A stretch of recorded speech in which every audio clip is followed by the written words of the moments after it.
Ben Selanik'i çok sevdim. Bilmiyorum gelen arkadaşlar ne düşünüyor ama ben çok beğendim. İzmirli kardeşler. Şuraya bir bakın. İzmir'e gidip gelenler. İzmir'e ne kadar benziyor? Siz söyleyin. Burada insanlar böyle işten çıkınca bu kafelerde, bu restoranlarda yemek yiyip ya da bir kahve içip böyle evlerine gidiyor. Bak. Şuraya bak. Demleme çayımız. Çay tabağına bak. Şu arkamdaki binalardaki balkonları görebiliyor musun? Paşamızın doğduğu ev burada. Mustafa Kemal Atatürk'ün doğduğu ev burada. Eminim şu an İzmir'den izleyenler ona ne kadar İzmir'e benziyor burası diyordur.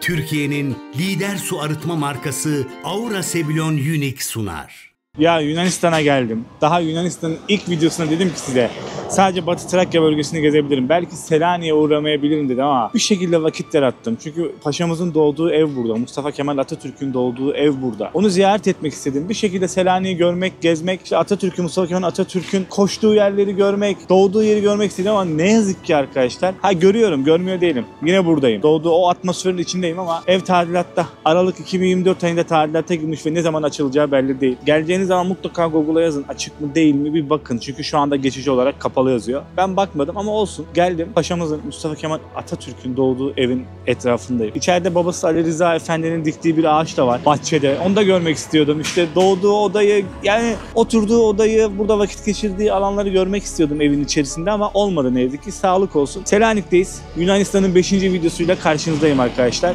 İlk olarak paşamızın doğduğu evin oradan başlamak istedim videoya. Buraya kadar yürüdüm. Merkeze yaklaşık bir 20 dakika yürüme mesafesinde. Hiç uzak değil. Her yerde tabelalar var zaten. Sizi buraya yönlendiriyor bir şekilde o tabelalar. Haritaya yazdığınızda da direkt çıkıyor. Karnımız aç. Sabah şu anda saat burada 10:30.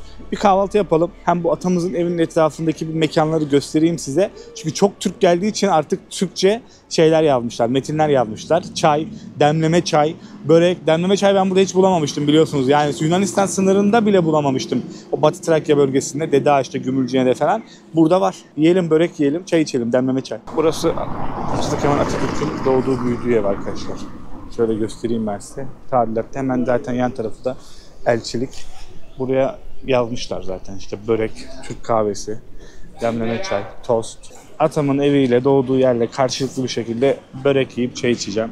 Türk kahvesi 2,5 euro. Fiyatları da söyleyeyim. Gümülcine kahvesi çok meşhur. 3 euro. Damla sakızlı Türk kahvesi 3 euro. Burada hepsi var. Americano, Fanta, kahveler, börekler de 3 euroymuş arkadaşlar. Bir porsiyon 3 euro, bilginiz olsun. Selanik'te çok güzel yerler buldum. Gezilecek çok güzel yerler keşfettim. Çünkü Selanik'e bayıldım. Dün geldim. Biraz dolaştım ben. Ne yenir, ne içilir, nerelerde gezebiliriz. Hepsine internetten baktım. Ama gezmeye başlamadan önce sizlere muhteşem bir teknolojiden bahsedeceğim. Esimayo. Esimayo ile birlikte 160'tan fazla ülkede internete anında bağlanabiliyoruz. Esimayo'da en sevdiğim özelliklerden bir tanesi. İstersen bakiye yüklüyorum. Kullandığım kadar ödüyorum. İstersem de bana uygun paketlerden birini seçip yükleme yapabiliyorum. Ve üstelik Esimayo'da bulunan o OneSIM özelliğiyle sadece bir kere kurulum yapıyorum. Ben buradan başka bir ülkeye geçtiğimde Esimayo otomatik olarak beni en iyi operatöre bağlıyor. Bakiyem mi kaldı mesela? Bir sonraki seyahatimde tekrar aynı kalan bakiyeyi kullanabiliyorum. Başka bir ülkede de olsam. Şimdi burada otururken işte nerede ne yenir, ne içilir, nerelere gezilir diye internetten bakmak, sevdiklerime ulaşabilmek mükemmel bir olay. Eğer siz de böyle yurt dışına çıktığınızda, seyahat ettiğinizde internetle alakalı sıkıntılar, problemler yaşamak istemiyorsanız Esimayo'yu hemen telefonunuza indirin. Uğur 2 kodunu kullanarak $2'lık bir indirimden de faydalanacağınızı unutmayın. Açıklamada gerekli tüm bilgiler var. Şimdi böreğimiz gelsin. Demleme çayımızı içelim. Selanik gezisine başlayalım. Bak. Şuraya bak. Demleme çayımız. Çay tabağına bak. Aha atamın evi de burada arkadaşlar. Tam karşımda. Bence Selanik'e bayılacaksınız. Selanik'i çok seveceksiniz. Çünkü gerçekten çok güzel. Ya ben bir peynirli bir ıspanaklı aldım. Biraz fazla aldım sanırım. İzmir'e çok benziyor. Yani bir Ege kasabası gerçekten burası da. Kordon kısmına, o sahil kısmına bayıldım. Çok tarihi yerler var. Osmanlı biliyorsunuz ki Yunanistan'da çok uzun süre yaşadı. Burada da onların eserleri var. Göreceğiz hepsini. Hepsini ziyaret edeceğiz ama kahvaltımızı yapalım. Sanırım 2 tane fazla aldım. Yarım ıspanaklı yarım peynirli yapar mısınız dedim. Yapmadı, o yüzden böyle almak zorunda kaldım. Şu binanın 1, 2, 3, 4, 5. katında Filistin bayrağı var. Dikkatinizi çekiyor mu? İlk defa görmüş olabilirim arkadaşlar. Yunanistan bayrağı hariç başka bir bayrak bir balkonda. Şaka yapmıyorum. Buna Türk bayrağı, Türkiye bayrağı da dahil.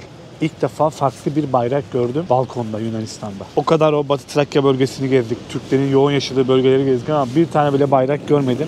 Yasak, yüksek ihtimal izin vermiyorlar ama Filistin bayrağını da gördüm. Arkadaşlar görüyor musunuz? Atatürk'ün evinden hemen böyle bir 6-7 dakika indiğinizde bu Yorgo Rotundası'na karşılaşacaksınız. Onu göreceksiniz. Zaten yüksek ihtimal yukarı doğru çıkarken de göreceksiniz ama önce Atatürk'ün evini görüp sonra aşağı doğru inmeniz daha iyi olur Selanik gezisinde. Bu Yorgo Rotundası Roma döneminde dairesel planlı, üstü kubbe ili çevrili yapılara verilen genel isim Rotunda. Selanik Osmanlı'nın elindeyken burası, bu Rotunda 480 yaklaşık 500 yıl cami olarak kullanılıyor. İçeriye giriş şu yan taraftan, sanırım 6 euro bir ücreti var. Şöyle dışarıdan göstereyim size dedim. İçeriye girmek istemedim burada çünkü çok yere gideceğiz. Çok yeri göstereceğim, gezeceğiz, dolaşacağız. Şuradan ama bu açıdan görmenizi istedim. Mutlaka siz de Atatürk evine gittiğinizde aşağı doğru, sahile doğru yürüyün. Rotundayı göreceksiniz. Girmek isterseniz ya da bu dışarıdan da olsa bir fotoğraf çektirmek isterseniz fotoğraf çekinirsiniz. Ya sanırım bunu biz o Gümülcine tarafında gezerken de, İskece tarafında gezerken de söyledik ama şu arkamdaki binalardaki balkonları görebiliyor musunuz? Mesela şu, hemen şöyle döneyim. Şu taraftaki de. Abi inanılmaz. Bu İzmir'de de böyle, yanlış hatırlamıyorsam. O sahildeki ben binaların balkonlarını hatırlıyorum. Balkon kültürü burada da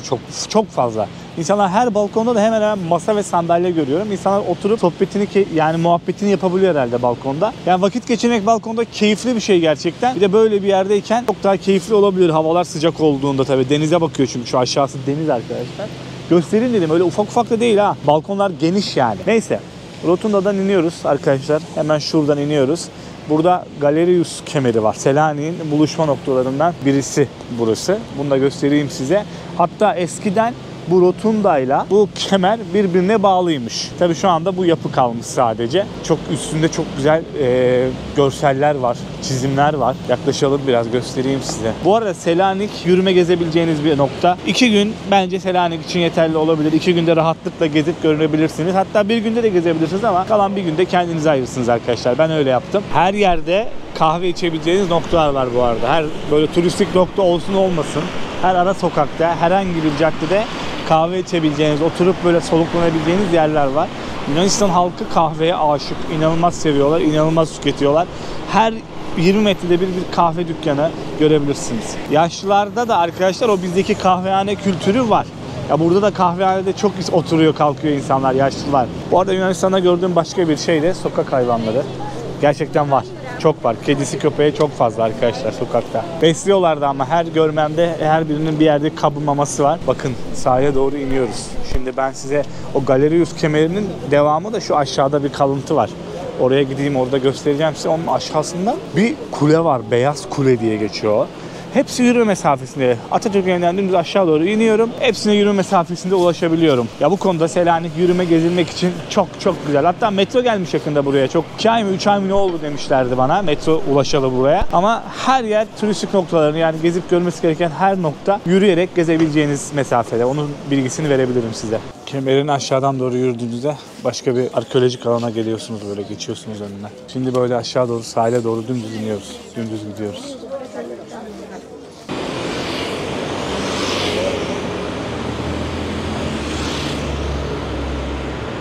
Bayılıyorum denize çıkan sokaklara. Bayılıyorum yani. Şu denizi karşımda görmek beni o kadar rahatlatıyor, o kadar mutlu hissettiriyor ki ya. Samsun'da doğdum, büyüdüm ben. Samsun'da da böyle her sokakta böyle Karadeniz'e çıkıyorduk. Her ne kadar böyle hırçın da olsa bir deniz görüyorduk. Şimdi Konya'da yaşadığım için Konya'da deniz yok. Böyle uçsuz bucaksız bir ova Konya arkadaşlar. Denizi çok özlüyor insan. Deniz iyi geliyor. Niye? Hava iyi. Alıyorsun sandalyeni, gidiyorsun, oturuyorsun o denizin kıyısında. Gün batımını izliyorsun suya karşı. İşte suyun sesiyle böyle oturup arkadaşlarına sohbet muhabbet edip ya da kendi başına dinlenebiliyorsun orada. Kafanı dinliyorsun. Deniz olan şehirleri ayrı bir önemseyin. Denizi olan şehirlerde yaşayan arkadaşlarım deniz olmayan şehirlerde yaşamaya başladığında benim ne demek istediğimi çok iyi anlayacaktır. Yine böyle burada kesin kiralar çok yüksektir ha, şu evlerde, şu binalarda, ev kiraları. Asgari ücretten falan bahsetmiştik bundan 2-3 video önce. Burada yaşayan arkadaşlarımız bize yardımcı olmuşlardı bu konularda, biliyorsunuz ki. Bu Yunanistan'ın 5. videosu Selanik. Ya buraya dediğim gibi Batı Trakya için geldim ama vakit ayırıp bir şekilde Selanik'e de uğradım. Paşamızın evi için geldim ama şansımıza kapalıydı ama onun o etrafında oturmak, çay içmek, kahve içmek çok önemliydi benim için. Yani ben çok iyi hissettim. Kendimi çok farklı, böyle Çok duygulandım orada. Paşa'mızı da unutmayacağız asla. Bir ömür bu gençlik, bu halk, bu millet bir ömür boyu yaşatacağız onu. Mustafa Kemal Atatürk'ü. Selanik'e geldim be Uğur Kola. Bakın şimdi sahil kısmına çıktık. Şuraya bir bak. İzmirli kardeşler. Şuraya bir bakın. İzmir'e gidip gelenler. İzmir'e ne kadar benziyor? Siz söyleyin. Benziyor mu benzemiyor mu? Siz söyleyin İzmir'e arkadaşlar. Şuraya bak ya. Ne kadar güzel görünüyor ya. Şimdi böyle geldik sahile, sahil kısmına. Önce şuradan başlayalım. Ondan sonra gideceğiz. Bakın her yere yürüyorum. Selanik'e gelecek arkadaşlara bir gezi rehberi olsun bu. Beyaz Kule arkadaşlar. Tabii şu an beyazlığından çok bir eser kalmamış ama adı Beyaz Kule. Zamanında tabii Kanlı Kule olarak da adlandırılmış kendisi. Hemen sahilin dibinde. 15. yüzyılda bir Bizans kalıntısı üzerinde Osmanlı tarafından inşa edilen bir kule burası. Birçok ismini almış, birçok isim değişmiş. 1800'lerde zindan olarak kullanıldığı dönemlerde padişahın emriyle arkadaşlar içerisindeki esirler kılıçtan geçiriliyor. Ondan sonra kule adını Kanlı Kule olarak alıyor, değişiyor. Daha sonra Balkan Savaşları'nda burası Yunan'ın eline geçince beyaza boyuyorlar. O zamandan sonra Beyaz Kule olarak adlandırılıyor. UNESCO'nun Koruma Dünya Mirası listesinde burası, bilginiz olsun. Her gelen turistin mutlaka uğradığı bir yer, geldiği, gördüğü bir yer. Şurası bu arada bu sarı çizginin içi bisiklet yolu. Sahilde hava daha iyi, güneş, sıcak. Bahar havası var bugün. 16-17 derece gerçekten. Ege Denizi arkadaşlar. Standart bir Ege şehri burası. Şöyle yine şu kısma şimdi bu tarafa doğru gideceğim. Bu kuleden bu tarafa doğru gittiğimizde buranın en ünlü meydanlarına çıkacağız. En işlek caddelerinden bir yere gideceğiz. Bu sahil boyu çok aktif zaten. Her zaman çok canlı ve çok hareketli oluyor. İnsanlar yürüyüşe çıkmış. Havanın güzelliğini fırsat bilmişler. Gezmeye, yürüyüşe, alışverişe çıkmışlar. Ama kimisi şort askılıyla falan geziyor. Ben o kadar değil bence hava. 13 derece arkadaşlar hava şu anda. Dün burada ben gün batımı izledim. Çok güzeldi, çok keyifliydi ya. O kadar güzel görünüyordu ki sokak, cadde, bu bölge, denizle beraber güneşin batması çok güzeldi. Bahsetmiştim size. Burada insanlar böyle işten çıkınca bu kafelerde, bu restoranlarda yemek yiyip ya da bir kahve içip böyle evlerine gidiyor. Yunus sitesini atıyorlar dışarıda. Ondan sonra evlere gidiyorlar. Bu dün inanılmaz kalabalıktı caddeler. Belki bu videonun akşamlarında bağlayacağım zaten bu videoyla. Yunanistan'dan son video bu. Selanik'le bitireceğiz. Sonra başka bir ülkeye gideceğiz arkadaşlar. Ama bugün o Selanik'in her noktasını size göstermeye çalışacağım. Buradaki insanların o yaşayışlarını, kendilerine verdiği önemi, değeri aktarmaya çalışacağım. Çünkü gerçekten kendilerini önemsiyorlar. Bunu çok her mekan dolu arkadaşlar. Bunu ben söylemiyorum. Burada yaşayan insanlardan duydum. Biliyorsunuz daha önceki videolarda sizde. Karşılaştık yani. Kesinlikle işten çıkıp hadi direkt eve gidelim kültürü yokmuş bu insanların birçoğunda. Dışarıda yemek yiyip kahve içip öyle. Bir günün yorgunluğunu atıp öyle evlerine gidiyorlarmış. Gerçekten de öyle sanırım. Çünkü akşamları çok hareketli ve çok güzel oluyor. Eminim şu an İzmir'den izleyenler ona ne kadar İzmir'e benziyor burası diyordur. Eminim yani. Gerçekten çok benziyor çünkü. Muazzam bir meydanmış burası ya. Gerçekten bugün böyle cumartesi daha da kalabalık olacaktır eminim. Şehrin kalbi, Selanik'in kalbi Aristoteles Meydanı arkadaşlar. O Beyaz Kule'den dümdüz yürüdüğünüzde buraya çıkacaksınız zaten. Böyle meydan düşünün. Tamam mı? Bu arada şu tarafında da bir eylem var. Eyleme denk geldim şu kısımda. Bilmiyorum, bir gösteri var. Sessiz bir gösteri. Pankartlarla sadece duruyorlar. Sağında solunda böyle kafelerin, restoranların olduğu, yemek yeme alanlarınız var. Alışveriş yapabileceğiniz noktalar var bu ara caddelerde, ara sokaklarda. Buraya mutlaka uğrayacaksınız. Selanik'e geldiğinizde burası mutlaka göreceğiniz yerlerden birisi olacak. Şehrin en işlek yerlerinden birisi burası çünkü. Gördüğünüz üzere şurası hemen deniz, sahile iniyor. Ben Selanik'i çok sevdim. Bilmiyorum gelen arkadaşlar ne düşünüyor ama ben çok beğendim. Şimdi birkaç pazarına falan da gideceğim. Daha böyle halkın daha olduğu yerlere de ilerleyeceğim arkadaşlar. Şurada da polisler var bu arada. Bu eylem için burada duruyorlar. Şurada keman çalıyor bir arkadaş. O kadar da güzel çalıyorlar ki iki kişi. Gidelim bir dinleyelim onları biraz. Bu yapılar da çok eski belli ki. Bayıldım ama ben Selanik'i çok sevdim gerçekten. Mutlaka yani bize sınır arkadaşlar burası 5 saat. Kara sınırdan geçip 4-5 saate burada olabiliyoruz ama tabii bir sıkıntı, vize lazım ya da yeşil pasaporta ihtiyacımız var. Bu böyle problemler olduğu için gelişimiz biraz sıkıntılı olabiliyor. Bu konuda hak veriyorum size yani. Gelmek kolay olmuyor. Otobüs durakları, bir yerden bir yere gideceğiniz zaman Google haritalara yazın arkadaşlar nereden nereye gidecekseniz. Size hangi otobüse binmeniz gerektiğini vesaire söylüyor. Otobüs duraklarının kenarlarında da genelde bilet satan yerler oluyor ama içinden de alabiliyorsunuz. Şöyle bir 20-30 saniye gelin şu keman çalan arkadaşlara bir kulak verelim.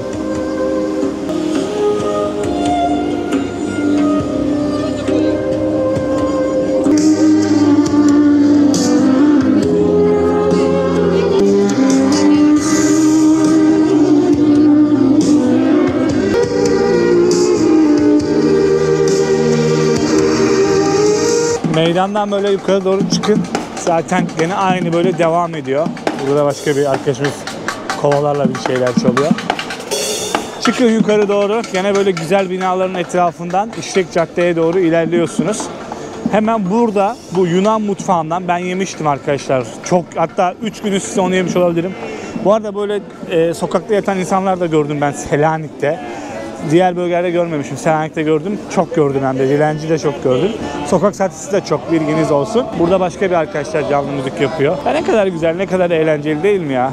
Böyle sürekli her sokak başında, köşe başında bir canlı müzik. İnsanlar oturmuş çayını kahvesini içiyor, bir şeylerini yiyor burada, sohbet muhabbet ediyor.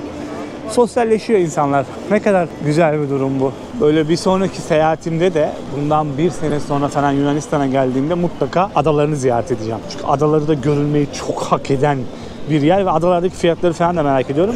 Belki bir sonraki yazın başlarında adalara gideriz, adalarda videolar çekeriz. Belki de bu yazın sonlarında, bilmiyorum. Çok merak ediyorum adalarını. Atina'yı da aynı şekilde. Bu seyahatteki amacım Batı Trakya'daki yaşayan bölgedeki Türkleri görmekti. Güzel de oldu. Selanik'e de gelmiş bulunduk ama Selanik'te görüyoruz. Benim araştırmalarıma göre bu Yunan döneri, aslında dönerin Yunan versiyonu gyros arkadaşlar. Yiyebildiğiniz en iyi yer Selanik'te. Baktım, yorumlara baktım vesaire. Bu Aristoteles Meydanı'nın yukarılarındaymış. Yani sahilden yukarı çıktığınızda, şimdi gösteriyorum. Şimdi yemeyeceğim ama ilerleyen dakikalarda akşama doğru yiyeceğim. Buranın akşamlarını da göstereceğim size.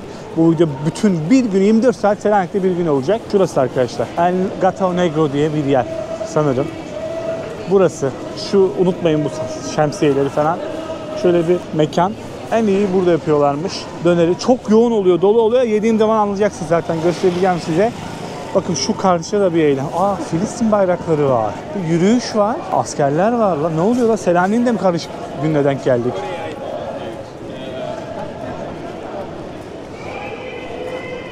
Arkadaşlar ileride de bir yürüyüş var. Slogan atıyorlar. Hiç gitmeyelim oraya. Gidiyorlar zaten ileri doğru. Filistin bayraklarıyla yürüyor insanlar. Bir de burada size bir pazar gösterelim. Değil mi arkadaşlar? Bir pazar görelim birlikte. Tam bu Aristoteles Meydanı'nın böyle köşesine doğru döndüğünüzde şu kısımda Kapari miydi? Adı neydi? Hemen kayıtlarımıza bakalım. Kapani diye bir market var. Bir bakalım etrafında içine neler var. Ufak, çok büyük market değil ama bir görelim, göstereyim size orayı da. Öyle yine sağda solda amcalarımız, yaşlı teyzelerimiz bir şeyler satıyorlar. Kılık kıyafet, patik. O kadar benziyor ki bize. Ben söylüyorum. Burası bizim euro kullanan halimiz gerçekten. Balık et pazarı da şurada. Onlara da bakalım, gelin. Fiyatları böyle bir video önceydi sanırım, bahsetmiştik size. İskece'de bir markete de girmiştim. Selanik'te yok videosu bu. Her şeyi bir günde nerelere gidebiliriz gösteriyorum size. Aa, dönerci. Döner bira yapmak isterseniz pazarın hemen girişinde böyle bir yer var ve kalabalıkta. Ege Denizi'ndeyiz. Ege Deniz kıyısındayız. Deniz ürünleri çok meşhur ve çok lezzetli. Yemiştim ben de. Bakın arkadaşlar. 16 euroya, 18 euroya, 14 euroya balıklar var.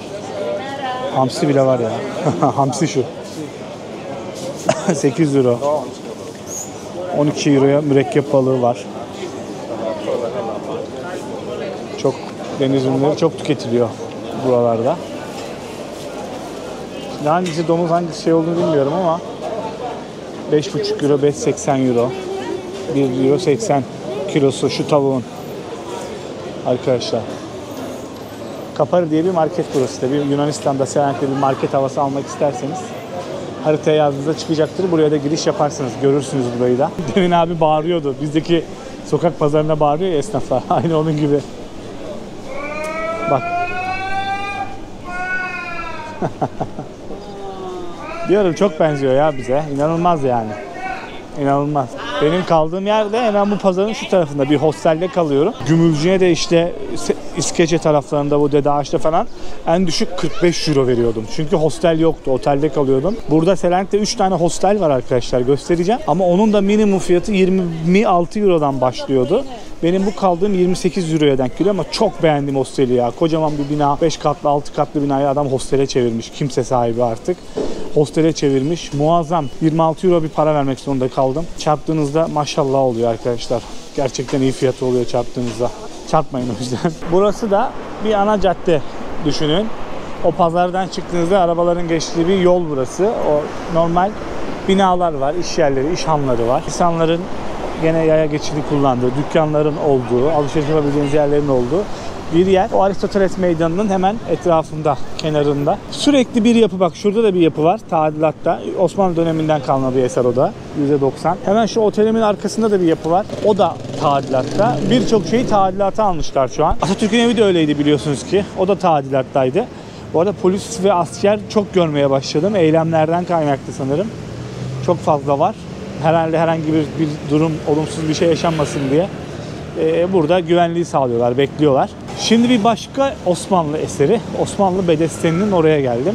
Yine çok yakında yürüyerek ulaşabileceğiniz bir yerde. Bu karşımız Osmanlı Bedesteni arkadaşlar. 15. yüzyılda inşa edilmiş bir bedesten burası. Tabii 1917'de çok büyük bir yangın görmüş. Çok büyük bir hasar almış bu bedesten. Altında dükkanlar var böyle. Burayı da size göstermek istedim. Selanik'in sokakları. Hemen zaten şu sol tarafımızda pazar. Kapari Pazarı. Aristoteles Meydanı'na çıkan bir yol. Hepsini yürüyerek 3 saate, bu videoda gezdiğiniz hepsini 3 saate rahatlıkla gezebilirsiniz arkadaşlar. Böyle serinledi. Saat 5 oldu arkadaşlar. Ben otele geçtim, hostelime. Bir 2 saat, 2,5 saat dinlendim. Bilgisayarımı açtım, kameramı boşalttım falan, karnımı acıktırdım ve buranın size böyle gün batımında nasıl oluyor bu gösterdiğim sahil ve bir döner yiyeceğiz. Gyros yiyeceğiz arkadaşlar. Yunan döneri diyebiliriz dediğim gibi. Sabah size gösterdiğim yerde yiyeceğim. Şu karşıda hemen. Biraz daha kalabalık. Gün batımına doğru çıkıyorlar. Yiyelim, sonra sahile de gideceğim. Sahilinde göstereceğim size gün batımında tekrar. Acıktım ya, gerçekten çok acıktım arkadaşlar. Tavuklu bir gyros yiyelim. Dün yediğimde hiç sıra yoktu böyle. Direkt sipariş vermiştim, almıştım. Bugün biraz sıra var. Yazıyor fişim. 33 numara arkadaşlar. Birazdan alacağım. Ya bunların döner, evet. Bildiğimiz döner aslında. Buna gyros diyorlar da. Burada çok meşhur. Çok dolu oluyor içi. Patatesi, sebzeleri, ya tavuğu içinde sebze, cacık var. Caciki diyorlar. Cacık koyuyorlar. Domates koyuyorlar. Patates kızartması koyuyorlar. Yeşillikler koyuyorlar. Yani buradan seçebiliyorsunuz neler koydurmak istediğinizi. Ben karışık yaptırıyorum yani. Sadece soğan attırmıyorum. Midemi yakıyor o da. Bildiğimiz döner ama göreceksiniz şimdi böyle ilk geldiğinde böyle ısırıp yemek imkansız gibi bir şey. O kadar içi böyle dolu oluyor. Fiyatını da söyleyeyim mi size? Tavuklu bir gyros 5 euro 30 cent. Bilginiz olsun. Şimdi size şöyle göstereyim. Yani önce bunun patateslerini yemem lazım üstünden. Ondan sonra bunu rahat rahat ısırabilirim. Ama gerçekten lezzetli. Ketçap falan da sıkıyorlar. Yani ben beğendim. Yakında da Almanya'ya gideceğim. Almanya'nın dönerini de çok özledim. O Berlin'de yediğim döneri unutamıyorum. Onları zaten ilerleyen günlerde görürsünüz. Mutlaka geldiğinizde Selanik'e buradan bu gyrosu yiyin. Çok meşhur. Hemen yanında da bir tatlıcı var. Tatlı da deneyeceğim. Bu da çok meşhur burada bu meydanda. Onun da tadına bak. Orada bir churros satıyorlar sanırım sadece. Bir de bir churros alırız. Churros'un tadına bakarız.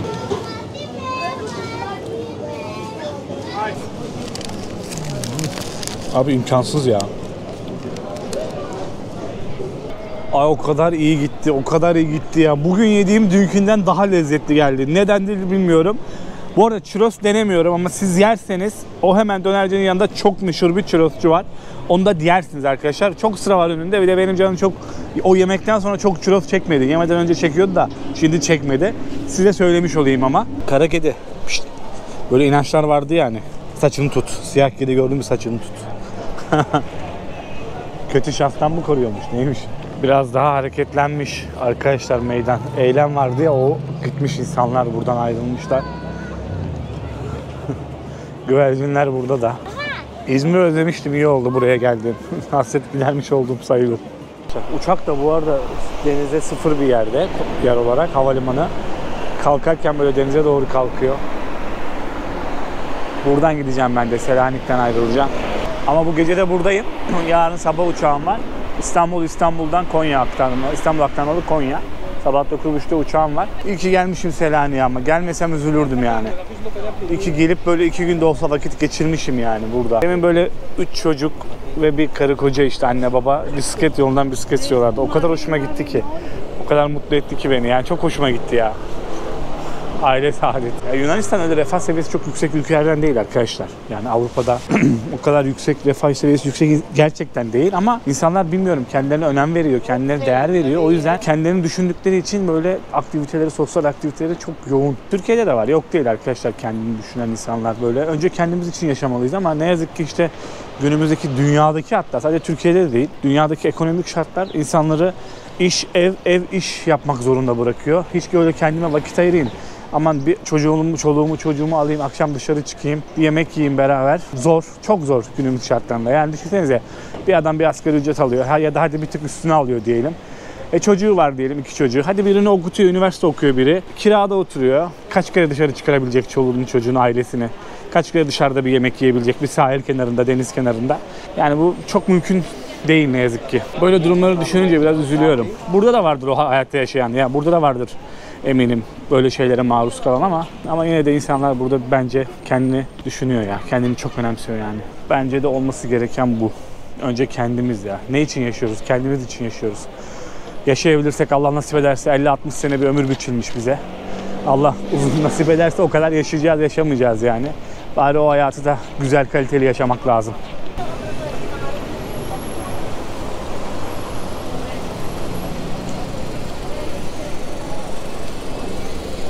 Sahilin bir kısmından yürüyorsunuz, tamam mı? Bir yerden kendinizi böyle sola atın. Bir alışveriş caddesiymiş burası. Nasıl?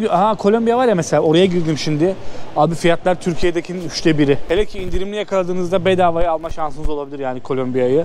Benim bedenime uygun bir şey bulamadım. İçerisi Türk kaynıyor. Bitirmişler. Birçok şeyi bitirmişler. Haritaya Kolombiya yazıp mutlaka Selanik'e geldiğinizde Kolombiya'yı da ziyaret edin arkadaşlar. Aynı zamanda bu cadde dümdüz yürüdüğünüzde bir alışveriş caddesi. Bilginiz olsun. Bura bayağı hareketli. İnsanlar falan bak gelip gidiyor. Canlıymış. Şöyle bir yol. Hemen o sahilin bir üst yolu burası da. Arkadaşlar. Arkadaşlar. Bu videonun ve Yunanistan seyahatinin sonuna geldik. Yunanistan'dan 5 video çektim. İlk videoda dediğim gibi ben sadece Batı Trakya Türklerini görmek için geldim aslında buraya.